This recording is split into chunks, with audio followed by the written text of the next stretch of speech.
Hey everyone, and welcome to Brent's Notepad, where ideas become insight. I'm Brent Shelton, inviting you to think deeper, lead better, and live more intentionally. In each episode, I dive into big questions and meaningful ideas drawn from books, research, and real life. Today, we're diving into Chapter 2 of Exploring Leadership, the second edition, written by Richard Bolden, Jonathan Gosling, and Beverly Hawkins. In Chapter 2, the authors explore the study of leadership. The study of leadership can be traced all the way back to ancient Greece. Think Socrates, Plato, and Aristotle, and even to Eastern philosophers like Sun Tzu and Lao Tzu. While the study of leadership has evolved over time, what has remained constant is that approaches to leadership are influenced by the political, social, cultural, and economic contexts of their time. And this is true even for the most contemporary approaches to leadership. This chapter highlights three contemporary approaches to leadership. The first, popular in the 1940s, suggests that leadership is a property of leaders. The second, popular in the 1970s, understands leadership as a relationship between leaders and followers. And third, popular in the 2000s and today, views leadership as a social process. Now, considering leadership as a property of leaders, many scholars sought to identify the situations in which leadership traits, skills, and styles could be applied. They explored what leaders are like through trait theories, they explored how leaders behave through behavior theories, and when to apply different approaches through situational theories to achieve desired outcomes. While viewing leadership this way remains influential, it often overemphasizes the individual nature of leadership and underestimates the relational and social dimensions. This brings us to the second approach, which shifts the focus to leadership as a relationship between leaders and followers. Here, the emphasis is on the dynamic connection between leader and follower, rather than just the leader's characteristics. This perspective introduces theories such as transformational and charismatic leadership, where the leaders and followers sharpen each other through inspiration and ethical guidance.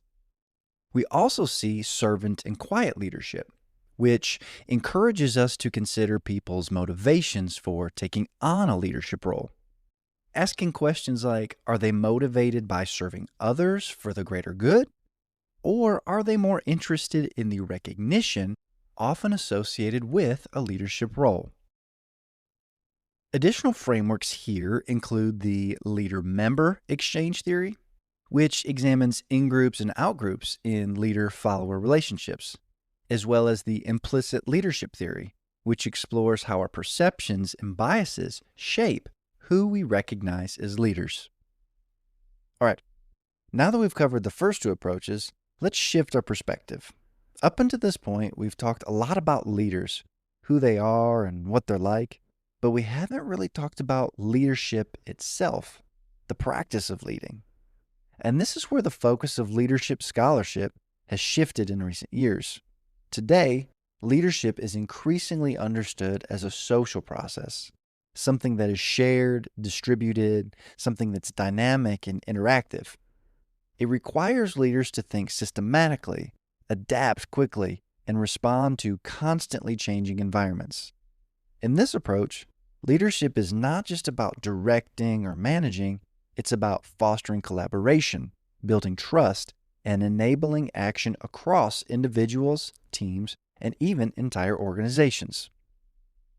When we step back and look at all three perspectives, leadership as a property of leaders, as a relationship between leaders and followers, and as a social process, we start to see the bigger picture. Each perspective offers unique insights, and together, they provide a more complete understanding of how leadership works in real-world contexts. It also reminds us that no single theory or approach can fully capture the complexity of leadership. So, what does this mean in practical terms? Leadership is at once simple and complex.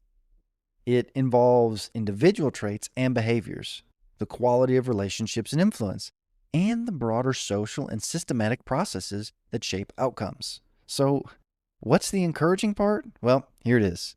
Leadership is accessible to anyone at any time who is willing to step forward, adapt, and inspire others.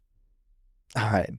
I think we've spent enough time trying to wrap our minds around this complex, socially driven, challenging, undefinable topic that we call leadership. So I hope you'll join me next time as I dive into Chapter 3, where we explore leadership traits, styles, and competencies in a little bit more detail.